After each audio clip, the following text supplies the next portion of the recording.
Cheers, and I will second it. But before I get the officers to speak on it, there are some items in red, as you can see, that's in there. It's not going to change any of the recommendations. Councillor Simpson, can I acknowledge your support and also your liaison with the local board and the staff who are going to report on this item. Thank you so much for getting it at this stage where I'm hoping and you that it gets supported. So thank you so much, Councillor Simpson. Thank you, Mr. Chair. Yeah, so look, and I will leave you to close the debate after questions, but it's now been put on the table, and I'm just going to invite our staff to speak to it and also introduce yourselves, please, to the committee. Kia ora. Welcome back. Thank you, Mr. Chair. Kia ora, members. My name's Alan Christensen, the Manager of Land Advisory Services. And I've got my colleague Katerina Marinkovic with us today also. Just to introduce the item, today's item seeks Auckland Council acquisition of land at 50 Tihi Street, Stonefields, for public open space by transfer from the current owner. It stems from an earlier proposed land exchange promoted by the Orake local board, formalised by Templeton Stonefields Limited in 2018. For this to occur, however, the existing private development agreement between Templetons and Council needs to be amended. The proposal is to offer 50 Tihi Street, being 19,425 square metres, located on the base of Maungarewa Mount Wellington, instead of Part 25 Barbridge Drive, which is 2,970 square metres. The Tihi land is about 1.6 hectares larger than the Barbridge land. Will create a public link to the Stonefields Heritage Trail, which does not exist at present.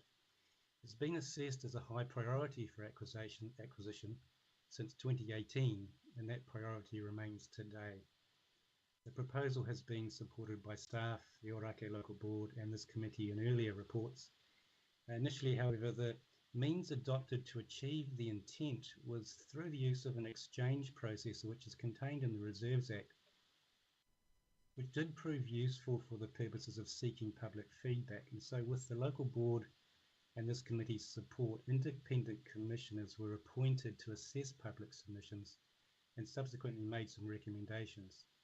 Those recommendations supported the intent of the exchange. Orake local board views were sought again on the 26th of August this year, and the local board supports the acquisition of 50 Tihi Street. However, continued use of the Reserves Act for the entire process will not be an efficient means to undertake the transfer. The private development agreement needs to be amended, and doing this is the best means to effect the acquisition and the transfer to Auckland Council. The recommendation in this report then is that the committee approve staff negotiation of the private development agreement so that the 50 Tihi Street land can be transferred to Council instead of the Barbridge land. This will achieve the same overall original intent and will result in a significant parcel of land linking existing open space for community use, and I'm happy to take any questions.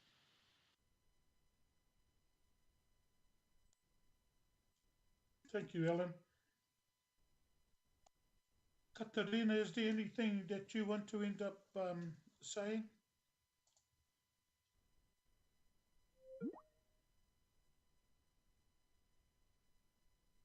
Okay, look, I'll move to our part-time. I've got Matu Glenn and then Councillor Casey. Thank you, Chair. And it's kind of fortuitous that you are the Deputy Chair of the Mana Whenua of the Maunga Authority. And my question is, what is the role of the Maunga Authority in this kaupapa? I sat through the Orake local board discussions, and I'm still kind of a little bit confused as to whether the Maunga Authority even have a view on this, and I'm just wondering why they're in this in this kaupapa at this stage. Thank you, Chair. Alan, did you? I can speak on behalf of the Tupunamonga Authority as Deputy Chair, but Alan, did you have any comments before? Yeah, through the chair, the Tupunamonga Authority did submit in support of this when it was publicly notified, and they are still in support.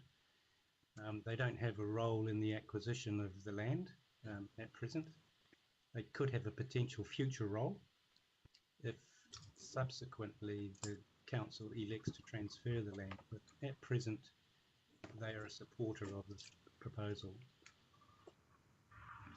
And Matua Glenn, just from Tupunamonga, I've spoken to Dominic Wilson, and as the members on the Tupunamonga Authority know, there's been an item at the Tupunamonga Authority hui around contiguous lands, so that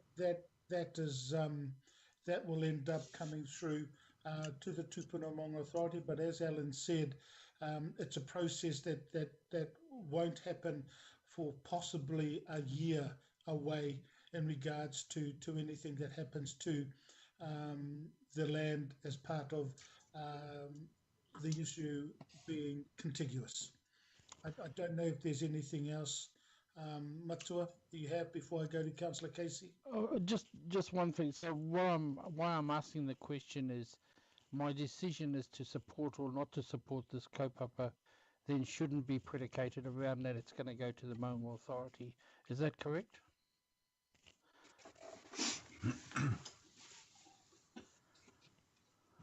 Alan, look, that's correct. That we don't know what's going to happen because it we transferred to Auckland Council, but it'll be under the local board, that particular piece of land. Alan, and you got anything to add to that? Yeah, through the chair, yeah, that's correct. If the land transfers, it will be held by Auckland Council under the Local Government Act 2002. And council is obviously with that land free to make whatever choices in future they wish to make about it.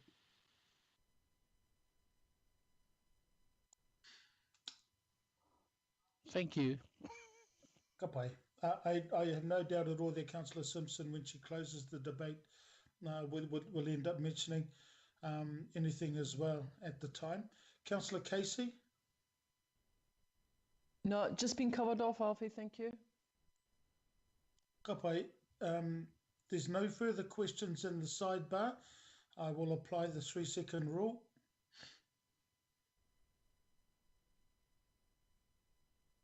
Alan, to you and Katarina, thank you so much. I'm going to open it up for comment.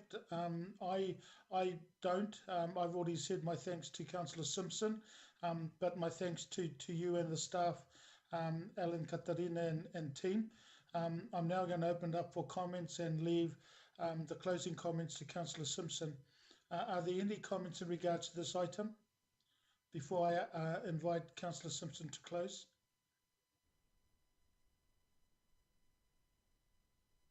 Councillor Simpson, it's yours to close. Thank you. Thank you, Chair, and I want to say thank you to you. This has been an incredibly, almost very complicated way of getting where we want to go. So I also want to say thank you to Alan, who's taken this up sort of late in the piece to make it all happen.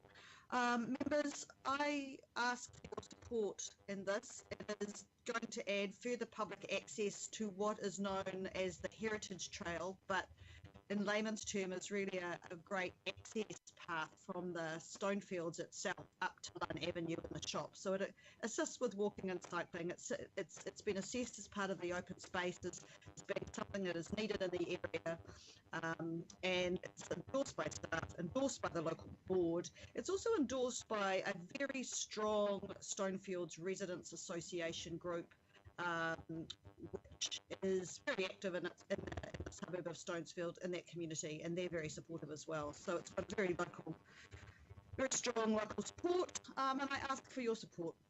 Open space, good walking and access to the Monga and to the Heritage Trail and Lund Avenue. Thank you.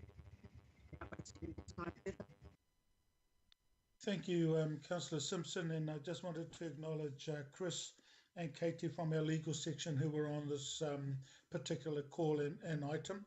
So look, it's been moved in second. All those in favour? Aye. Aye. Against? Carried. Well done. We'll now move Thank you, in. Chair. Appreciate that. No, thank you, Councillor Simpson. That was